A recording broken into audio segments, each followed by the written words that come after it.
तर विलिनीकरणासंदर्भात राष्ट्रवादी काँग्रेसच्या नेत्यांना माहिती होती. दादांनी प्रमुख नेत्यांना या संदर्भात माहिती दिली होती.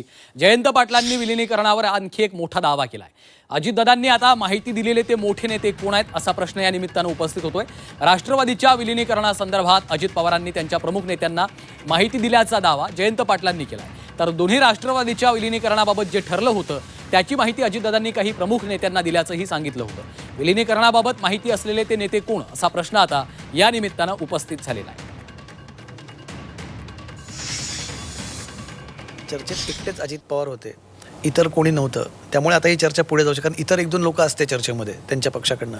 तर त्यांनी त्यांच्या सहकाऱ्यांना माहिती दिलेली होती. त्यांच्या प्रमुख काही सहकाऱ्यांना माहिती दिलेली आणि त्यांनी ती माहिती दिली आहे त्यांनी मलाही सांगितलेलं होतं.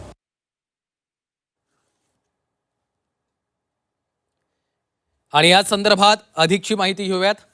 आमच्या प्रतिनिधी मनश्री पाठक सध्या आपल्यासोबत थेट जोडल्या गेलेल्या आहेत. मनश्री, आपण पाहतोय झी24 तासच्या आपल्या टू द पॉइंट या विशेष मुलाखतीमध्ये जयंत पाटलांनी खरं तर अनेक दावे केलेले आहेत, अनेक गौप्यस्फोटही काही अर्थानं म्हणता येतील आपल्याला.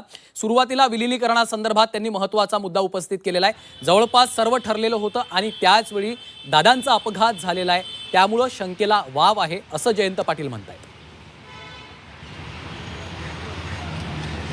आपण जर ही टू द पॉइंटची मुलाखत नीट ऐकली तर दोन महत्त्वाचे मुद्दे जयंत पाटील यांनी उघड केलेले आहेत, स्पष्ट केलेले आहेत असं म्हणता येईल.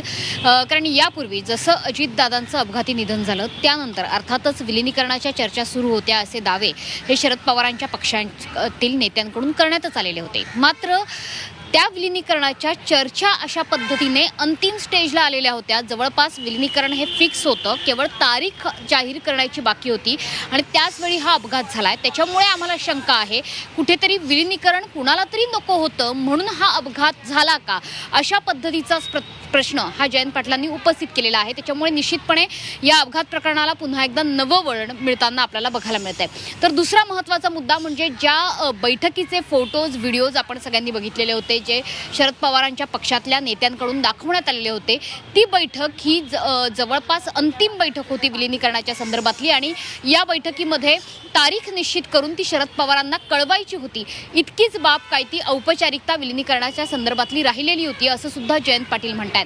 आणि सोबतच ते असंही म्हणतात की अजित पवारांच्या पक्षातल्या त्यांच्या जवळच्या अनेक नेत्यांना ही सगळी बाब माहिती होती असंही त्यांनी म्हटलेलं आहे. एकंदरीतच सुरुवातीपासून जर आपण अजित पवारांच्या निधनानंतरच्या एकंदरीत राजकीय घडामोडी बघितल्या तर लक्षात येते की शरद पवार पक्षातले अनेक महत्त्वाचे नेते हे अर्थातच विलिनीकरण व्हावं, विलिनीकरणाची चर्चा ही अजित पवारांची इच्छा होती, विलिनीकरण हे अंतिम टप्प्यात आलेलं होतं हे सांगतायत. मात्र विलिनीकरणाचा व सुद्धा अजित पवारांच्या पक्षातल्या वरिष्ठ नेत्यांकडून काढला जात नाही. काही नेत्यांनी तर असं सुद्धा म्हटलेलं आहे की विलिनीकरणाची चर्चा ही तेव्हाच कदाचित थांबलेली आहे जेव्हा अजित पवार यांचं निधन झालेलं आहे. त्याच्यामुळे अजित पवार हे कमी पडलेले होते का आपल्या नेत्यांना पटवून देण्यात की विलिनीकरण व्हावं, की त्या नेत्यांना पटलेलं नव्हतं, ते त्या नेत्यांच्या अजून पचनी पडलेलं नव्हतं आणि म्हणूनच अजित पवारांचाच आपल्याच नेत्यांशी काही वैचारिक संभाषण त्यांचं सुरू होतं की कशा प्रकारे विलिनीकरण करवता येईल, की अजित पवारच केवळ आग्रही होते आणि नेते फार आग्रही नव्हते. या सगळ्या प्रश्नांची उत्तरं अर्थातच अद्यापही मिळालेली नाही आहेत. मात्र सगळ्यात महत्त्वाचं प्रश्नाचं उत्तर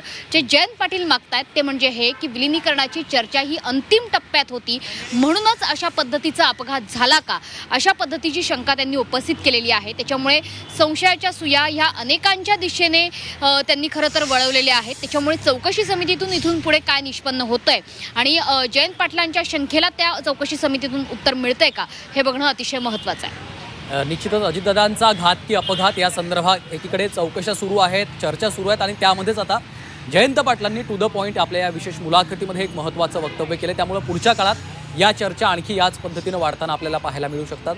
धन्यवाद मनश्री या सविस्तर माहितीसाठी.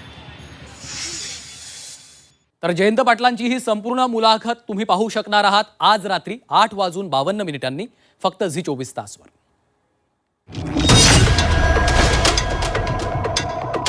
असा अपघात विचित्र पद्धतीनं झाला त्यामुळे लोकांच्या मनात शंका आहे. लोकांच्या मनात आहे, तुमच्या मनात विलिनीकरणाचा पहिला निरोप तुम्हाला पाठवला होता अजित पवार, असं काय झालं होतं? ज्यांच्याशी चर्चा चालू होती तीच व्यक्ती गेली. साहेबांच्या समोर जाऊन फक्त तारीख ठरवायची एवढ्यासाठीच आम्ही गेलेलो होतो. नक्की काय होता हा विलिनीकरणाचा फॉर्म्युला? तुम्हाला नाही वाटलं तेव्हा जावं अजित पवारांसोबत?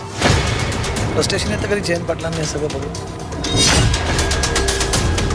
जयंत पाटील भाजपात जाणार आहे म्हणजे या विरोधी पक्षात यायच्या की पक्षातल्या विरोधी नेत्यांकडनं यायच्या, कुठून यायच्या या चर्चा?